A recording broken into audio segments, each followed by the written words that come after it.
Sumainyo ang Panginoon. At sumainyo rin. Ang mabuting balita ng Panginoon ayon kay San Lucas. Papuri sa iyo, Panginoon.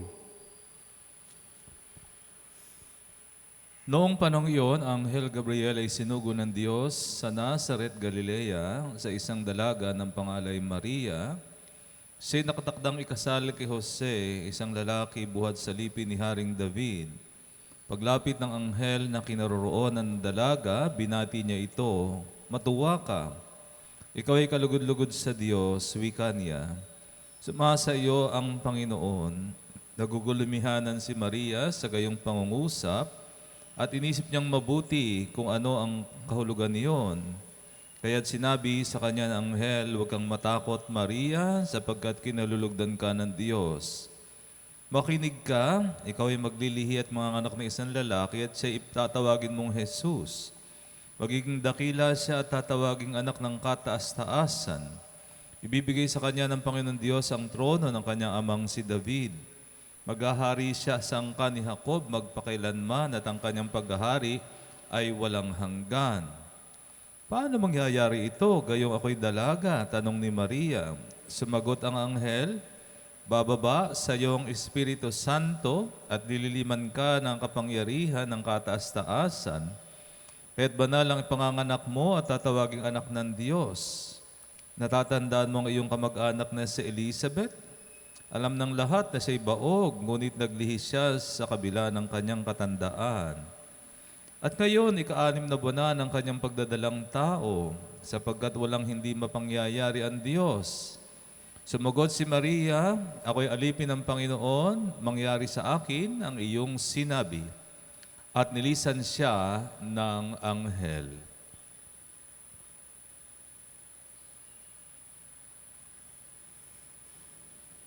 Ang mabuting balita ng ating kaligtasan. Pinupuri ka namin, Panginoong Hesukristo. Matagal na nahimik ang kalangitan. Halos 400 taon na para bagang nagsarado ang langit. Wala nang ipinadadalang mga propeta upang ipahayag kung ano ba ang kalooban ng Diyos. Matagal na nananalangin ang bayang Israel na isugo na ang tagapagligtas, ang Mesiyas. Kaya nga, ang ebanghelyong ito, sa ebanghelyong ito ay pinakita ng Diyos kung paanong binasag niya ang kanyang katahimikan.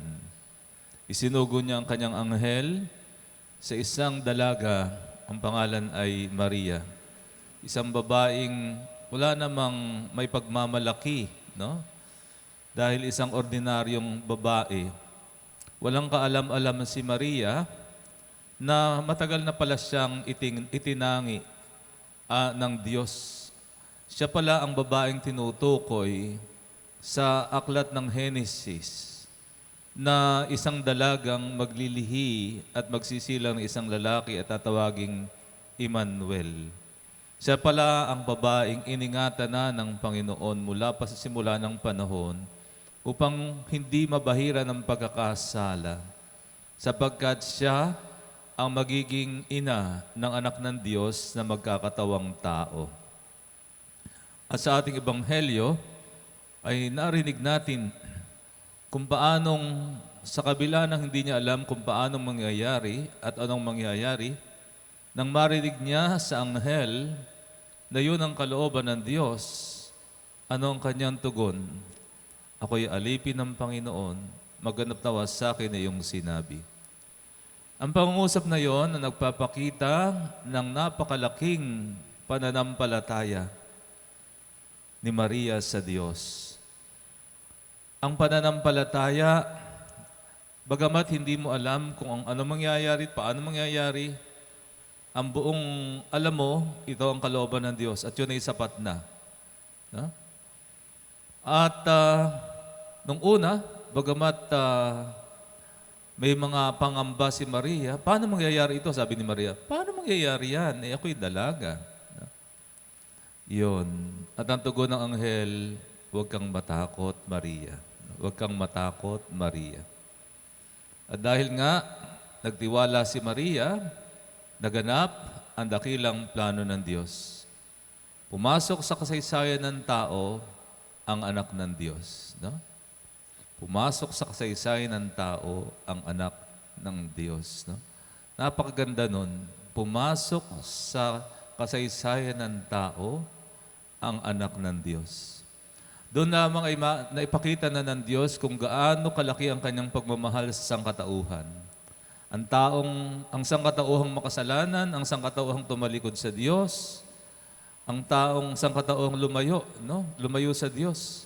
Subalit, tulad ng isang mabuting pastol na ang kanyang tupay naligaw, hinanap ng pastol ang tupang naligaw. Kaya nga isinugo ng Diyos ang kanyang anak, nagkatawang tao, naging kaisa ng tao sa kanyang buhay at sa kanyang pinagdadaanan. Ha? Isang napakadakilang pagpapakita ng Diyos ng kanyang napakalaking pagmamahal sa sangkatauhan. Alam niyo mga kapatid, tayo ngayon ay nasa isang panahon na kumbagay marami tayong pangambang nararamdaman. Lalo pa nga, nabasa ko kanina sa balita na 3 times itong araw na ito, since kahapon hanggang ngayon, ang dami ng active cases ng COVID ay naging triple. Naging triple, no?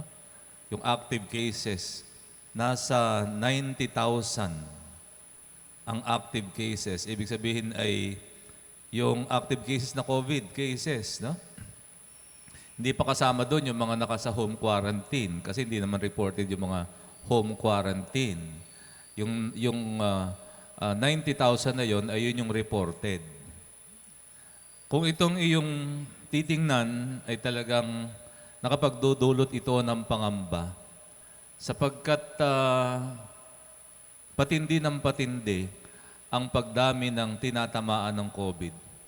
At hindi lamang ito ordinaryong COVID sapagkat matitindi rin ang tinatamaan nito. No? May mga taong namamatay.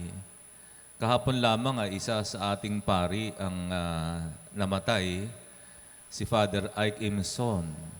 Siya yung parish priest ng Santo Niño dito sa Modesta, San Mateo. Kasama lamang namin siya last March 9.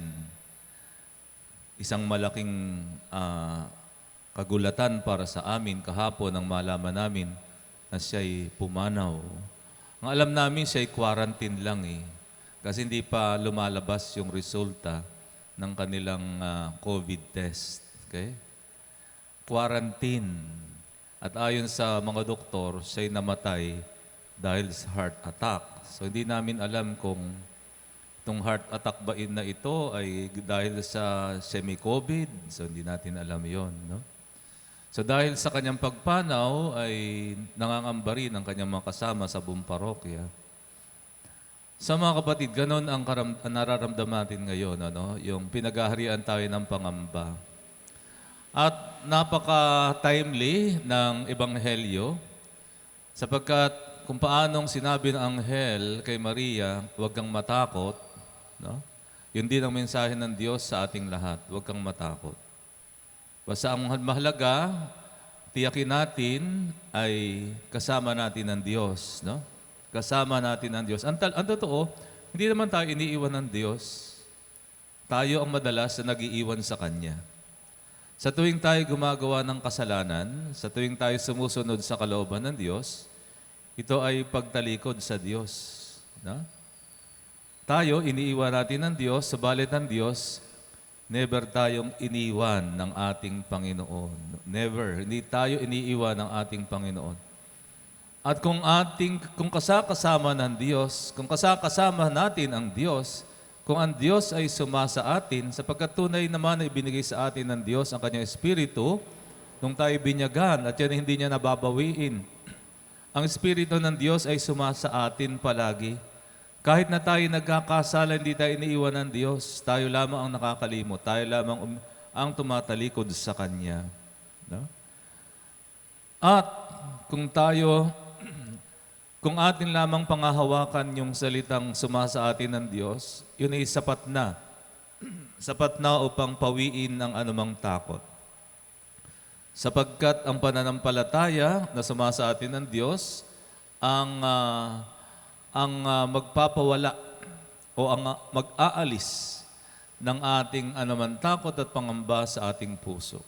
Ha? Sa mabuhay o sa mamatay, basta't kasama natin ng Diyos, wala nang dapat ipangamba, wala nang dapat katakutan.